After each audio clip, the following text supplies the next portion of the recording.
programa ay rated SPG.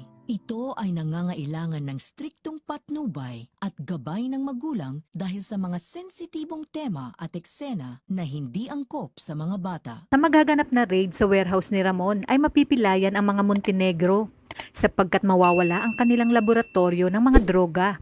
Bukod doon ay makukuha pa ng mga kapulisan ang kanilang mga produkto, maging ang limpak-limpak na salapi at mga gold bars na nasa loob ng warehouse.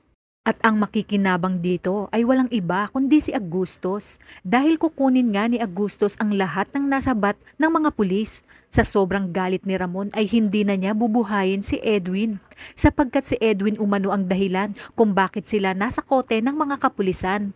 Malalaman ni Ramon na ang grupo ni Edwin ang katransaksyon ni Jacobe na siyang isang pulis, kaya sa galit ni Ramon nakipagkita ito sa grupo ni Edwin. Dito nga ay tatapusin na niya ang grupo ni Edwin.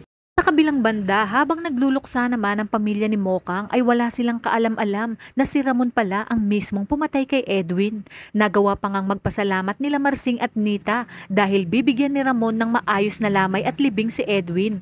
Kaya naman sa pagkawala ni Edwin ay ito din ang paglimot sa sikreto ni Ramon na sasabihin sana ni Edwin kay Mokang. Samantala, kahit anong tago nga ni Ramon sa kanyang sikreto ay lalabas at lalabas pa din ang katotohanan, lalo na sa paglitaw ng tunay na tanggol na siyang tunay na anak ni Ramon. Dahil mapipilitan nga si Ramon na sabihin kay Monique ang totoo.